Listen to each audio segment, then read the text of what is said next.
Magandang araw po, welcome po sa aking channel, Noob9 TV. Patalasasan po, meron po ba kayong mga properties na napapabayaan or non-performing assets? Plan nyo ibenta, pero wala kayong oras sa pagbenta nito. Kung ito'y pagkakatiwala nyo po sa amin, tawag lang po kayo sa aking numero, usap po tayo, gawin ko po ng video for free. Yes, libre po, wala po kayong babayaran. Tutulungan pa namin kayong mabenta ang inyong property. Kami na po bala sa marketing, sa boosting or paid ads. Even sa tripping, hindi na po kayo mapapagod sa pag-entertain ng mga buyers. Kami na po bala sa lahat. Tawag lang po kayo. Nandito po tayo ngayon sa Wind Residences, Tagaytay, kung saan meron po tayong bagong video presentation, isang fully furnished condo unit. Ito po'y titulado, buhay po ang may-ari, kaya wala po kayong maging problema sa documentation o sa transfer ng title. Nasa 15th floor po ang condo unit at may balkonahe at overlooking view ng Taal. Napakaganda po at ito'y income generating. Gawa ng nakapasok po ito sa Airbnb. Ito po yung kitchen, may kitchen countertop, wall-mounted cabinet, stainless sink with faucet, may refrigerator, may dining set, sofa, mirror wall, pendant lamp, ceiling cove design, then may ceiling fan. Hindi lang po fully furnished, kundi ito po'y interior decorated at tile flooring. Ito po'y ready for occupancy, kaya wala na po kayong ipapagawa dito. Ang kulang na lang po ay kayo at ang gamit nyo. At kung sakali man na nasa ibang bansa po kayo, pwede pa rin po itong pasok nyo sa Airbnb para ito'y income generating. So mula po dito sa living area, ito naman po yung kwarto. Meron pong sliding glass door. May bed and bed frame, may painting, may side table, may wardrobe, then split type aircon. Naka-ceiling cove design na rin po dito. At hanggang dito po, ito po yung naka-tile flooring.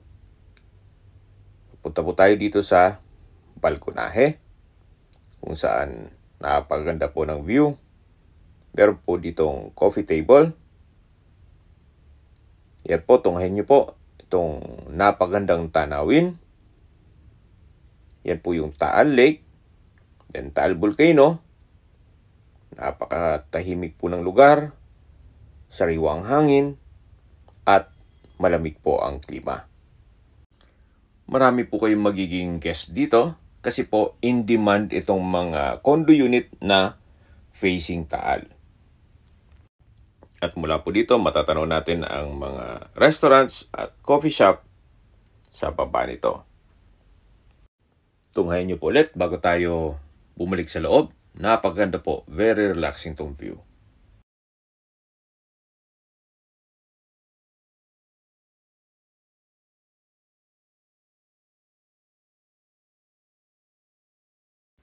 Balik na po tayo dito sa loob. So, ito po yung sliding glass door. Then yung kwarto, yung wardrobe. At mula po dito sa kwarto, may panibagong sliding glass door. O yan magiging partition. Then meron pong lampshade. At ito naman po yung living area at dining area. Mula po dito, ito naman yung kitchen na kumpleto na rin po. May wall-mounted cabinet, microwave, stainless sink with faucet, kitchen countertop, range hood, at kitchen cabinet. Balik po ulit tayo dito sa main door kung saan yan po ulit yung kusina. Then matatanaw yung living area at dito naman po yung toilet and bath.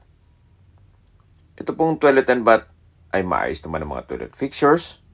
May bathroom countertop, may vanity mirror, malaking bathroom sink with faucet, water closet with bidet, naka-tile bathroom wall, may towel holder, may wall-mounted rack, exhaust fan, at meron pong shower enclosure. na may hot and cold shower. Naka-tile bathroom wall na rin po dito. Wala na po kayong ipapagawa dito sa condo unit. Ang kulang na lang po dito ay ang inyong supervision kung sakali man na ipasok nyo ito sa Airbnb. Habang pinagmamasdan nyo po itong loob nitong condo, pag-usapan natin ang distance, location at travel time. Ito pong lokasyon nitong Wind Residences ay napakalapit lang po sa lahat. Sa Robinsons Supermarket, restaurants, coffee shop, Mahogany Market, even government offices. Gaya ng Tagaytay City Hall, Register of Deeds, Regional Trial Court, at marami pong iba.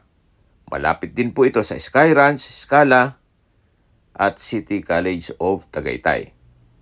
Malapit din po ito sa Tagaytay Rotonda, kung saan kompleto din po. Yan ang hotels, malls, restaurants, schools, church, at hospital. Yan po yung lagi kong binabanggit sa inyo na dapat yung i-consider sa pag-hanap ng property, yung meron pong malapit na hospital. Hindi ko naman po sinasabing sakitin kayo, yan naman po ay for emergency purpose lang naman. At mula naman po sa Calac Silang Interchange, ang distance is 19.1 kilometers at ang travel time is 38 minutes.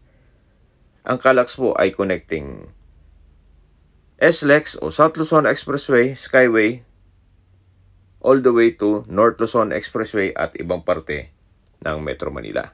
Mula naman po sa Manila o sa airport, ang distance is 62 kilometers at ang travel time is 1 hour and 45 minutes. Okay, sa presyo na po tayo. Binebenta po ito ni owner sa halagang 6.5 million pesos net. Kung may mga katanungan po kayo, tawag lang po kayo sa aking numero.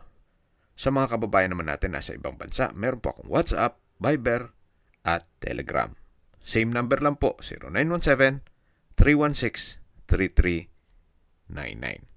Sa mga nagtatanong naman po ng aming Facebook, meron po aming Facebook page na Nov9TV at Facebook Real Video. Meron din pong TikTok at Instagram. May ibang YouTube channel po kami, the Nov9TV channel, Nov9TV Listings, Nov9TV On The Spot, Nov9TV Updates, at Nov9TV House Rental. Sana po naibigyan nyo ang video presentation. Paki-like and subscribe na lang po sa aking channel para ma-update din po kayo sa aking future listings. Kung sakali po hanap nyo yung mas malaking sukat ng lupa, meron din po kami ibang listings na pwede nyong pagpilian. Huwag po kayong mag-atubiling tumawag sa amin. Then, let us know your budget para malaman namin kung anong property pwede naming ilog sa inyo. Sa lahat pong viewers, subscriber at nagtiwala po sa amin, salamat po sa suporta. Ingat po kayo lagi at yung pamilya. Maraming salamat po.